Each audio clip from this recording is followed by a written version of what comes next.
నమస్తే, welcome to Leo. మనతో ఉన్నారు సీనియర్ జర్నలిస్ట్ హేమసుందర్ గారు. సార్ నమస్తే. నమస్తే అండి. మనం చూసుకుంటే ఎన్టీఆర్ గారు గతంలో ఏదైతే అప్పట్లో జరిగినటువంటి యుద్ధానికి సంబంధించి కూడా అప్పుడు సేకరించి ఇచ్చినటువంటి విరాళానికి సంబంధించి సెంట్రల్ గవర్నమెంట్ కూడా ఎన్టీఆర్ పోలీస్ ఫండ్ అని చెప్పేసి ఒకటి ఇప్పటికే నెలకొంది. ఇదే కాకుండా విపత్కర పరిస్థితులు వచ్చినప్పుడు కూడా అది తుఫాన్లు కావచ్చు, ఇంకేదైనా కావచ్చు, జోలో పట్టుకొని అడిగిన సందర్భాలు, ఆ విరాళాలు సేకరించినటువంటి సందర్భాలు కూడా మనకు తెలుసు.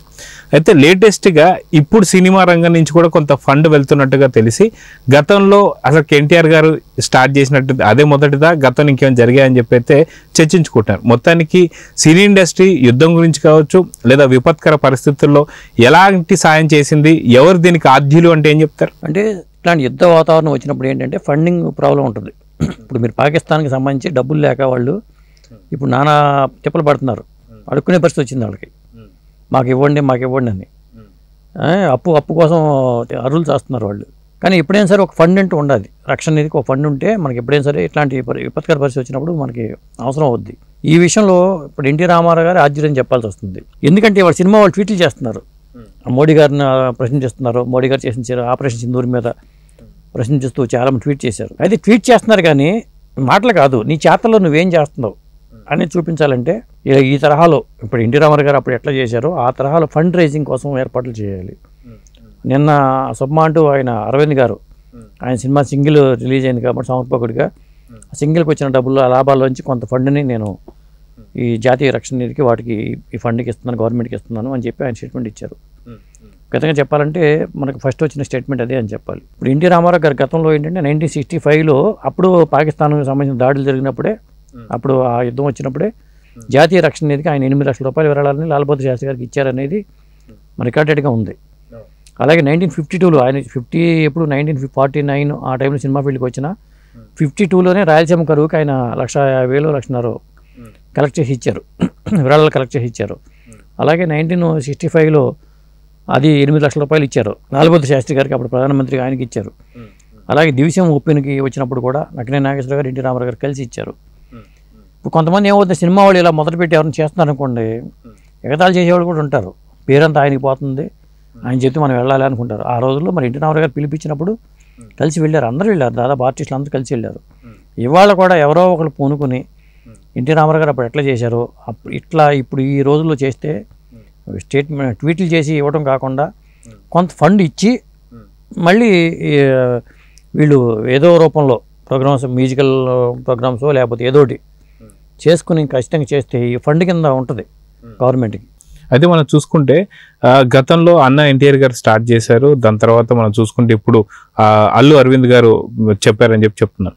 అదే కాకుండా మనం మహానటి సినిమా చూసినప్పుడు కూడా ఆ సినిమాలో ఒక సీన్ ఉంటుంది, ఏదైతే సావిత్రి గారు తన మెడలో ఉన్నటువంటి అంటే పూర్తిగా ఏమంటారు అనమాట, సో పూర్తిగా నిలువు దోపిడీ లాగా కంప్లీట్ గా తన ఒంటిపైన ఉన్నటువంటి ఒక ఆభరణాలు కావచ్చు, పక్కన కూతురు ఉంటే కూతురుకు సంబంధించినటువంటి ఒక ఆభరణాలు ఇచ్చినప్పుడు అక్కడ ఉన్నటువంటి కార్మిక వాళ్ళు కూడా సెల్యూట్ చేయడం మనం చూస్తూ వస్తాం. సో ఇది కూడా జరిగిందని చెప్పి అనుకోవాలంటారా? జరిగిందండి. అప్పట్లో డబ్బుని లెక్క చేయకుండా ఇచ్చేవాళ్ళు. మన వంతుకు మనం ఏం చేస్తున్నాం, దేశం మాకేమి ఇచ్చిందని కాకుండా మనం దేశానికి ఏమి ఇస్తున్నాం అనే యాంగిల్లో ఆలోచించారు, కళాకారులు కూడా ఆలోచించారు. ఎవరు తోచిన రీతిలో వాళ్ళు కలెక్ట్ చేసి ఇచ్చారు.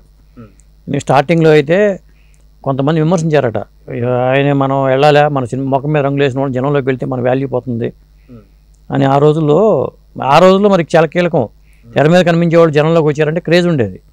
ఈ రోజుల్లో మన ఇంటి పక్కనే హీరో ఉంటాడు, మన ఇంటి కింద హీరోయిన్ ఉండే అవకాశం ఉంది. ఈ రోజుల్లో ఆ క్రేజ్ కూడా లేదు. ఆ రోజుల్లో వాళ్ళు రిస్క్ చేసి నిర్మాతలు ఇబ్బంది పడకూడదని మళ్ళీ వచ్చి షిఫ్ట్ల వారీగా పనిచేసి మళ్ళీ నిర్మాతను కూడా హ్యాపీ పరిచిన సందర్భాలు ఉన్నాయి. అలా చేయగలిగారు కాబట్టి వాళ్ళు మనం చెప్పుకుంటున్నాం.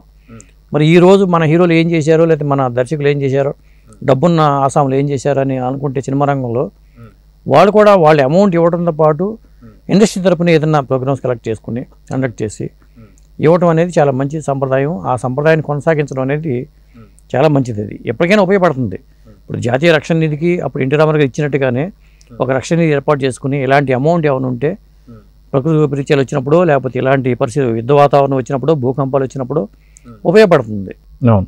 అదే మనం చూసుకుంటే మొన్న కేరళలో వరదలు వచ్చిన సమయంలో ఏదైతే ల్యాండ్స్కేప్ జరిగిన తర్వాత అక్కడ ఉన్నటువంటి మోహన్ లాల్ గారు కన్నల్గా మనం చూసాం, అయితే ఆర్మీలో ఇలాంటి అవకాశం కూడా ఇస్తూ ఉంటారు ఎవరైతే ప్రముఖులు ఉన్నారో, క్రికెటర్స్ కావచ్చు లేదా సినీ ఆర్టిస్టులు కావచ్చు. సో అలాంటి సందర్భంలో కూడా ఏదైతే సినీ రంగానికి సంబంధించిన వాళ్ళందరూ కూడా యుద్ధ వాతావరణంలో హెల్ప్ చేసే అవకాశాలు ఉన్నాయంటారా? ఇప్పుడు సినిమా పాన్ ఇండియాగా మారిపోయింది కాబట్టి మనకి తెలుగు ఇండస్ట్రీ, తమిళ ఇండస్ట్రీ అని కాకుండా పాన్ ఇండియా స్థాయిలోనే వీళ్ళు ఒక యూనిటీగా ఏర్పాటు చేస్తే బాగుంటుంది. ఇప్పుడు గతంలో క్రికెట్ పోటీలను పెట్టి నిర్వహించి క్రికెట్ ఆడి కూడా కలెక్ట్ చేశారు. క్రికెట్ ఆడటం కావచ్చు, మ్యూజికల్ ప్రోగ్రామ్స్ కావచ్చు, ఎవరి స్థాయిలో వాళ్ళు మ్యూజికల్ టీమ్ సపరేట్ అవ్వటం, ఆర్టిస్టులు సపరేట్ అవ్వటం అలా కూడా చేసుకోవచ్చు. ఇలా చేసుకుంటే రకరకాలుగా పద్ధతుల్లో క్రికెట్ ఆడటం కానీ ఇలా చేసుకుంటే ఆ వచ్చిన డబ్బుల్ని ఖచ్చితంగా గవర్నమెంట్కి ఇస్తే మాత్రం, సెంట్రల్ గవర్నమెంట్కి ఇస్తే, మోడీ గారి గవర్నమెంట్కి ఇస్తే వీళ్ళ పేరు నిలిచిపోతూ ఉంటుంది. ఒక ఫండ్ అనేది ఏర్పడుతుంది. ఎందుకంటే ఇప్పుడు సినిమాల పరంగా చూసుకుంటే చాలా డల్ అయిపోయింది.